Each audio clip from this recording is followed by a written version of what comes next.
अस्सलामुअलैकुम जी, क्या हाल चाल है। Welcome to another vlog. तो जी, जैसा कि आप मेरे वीडियो को देख रहे हैं, आप मुझे अच्छी सपोर्ट कर रहे हैं, थैंक यू सो मच। तो मैं आज के व्लॉग में आपके साथ शेयर करूंगा लाहौर का मशहूर मॉल पैकेजेस मॉल। तो जी, ये मॉल जो क्या है वो ये बहुत ही प्यारा मॉल है। यहाँ आप बहुत इंजॉय करने वाले हैं। तो यहाँ पर मेरी वॉइस नहीं होगी, खामोशी से यह व्लॉग देखिएगा, आपको बहुत ज़्यादा मज़ा आएगा। अगर जब वीडियो अच्छी लगे तो अपनी कीमती राय का इज़हार ज़रूर कीजिएगा। तो जी, बढ़िया वीडियो की तरफ।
तो लें जी, ये है जी पैकेजेस मॉल का मेन गेट। तो यहाँ से मैं बाहर आ चुका था, तो आगे से हमारी गाड़ी भी आई खड़ी थी। तो ये रही हमारी गाड़ी जी, ये हमारी गाड़ी है।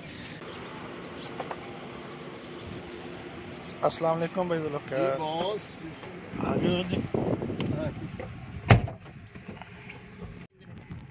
तो बस यहीं तक थी मेरी आज की वीडियो। आई होप सो कि आपको मेरी ये वीडियो पसंद आई होगी। अगर पसंद आई हो तो लाइक शेयर कमेंट ज़रूर कर दीजिएगा। अपना बहुत सारा ख्याल रखिएगा, मुझे अपनी दुआ में याद रखिएगा।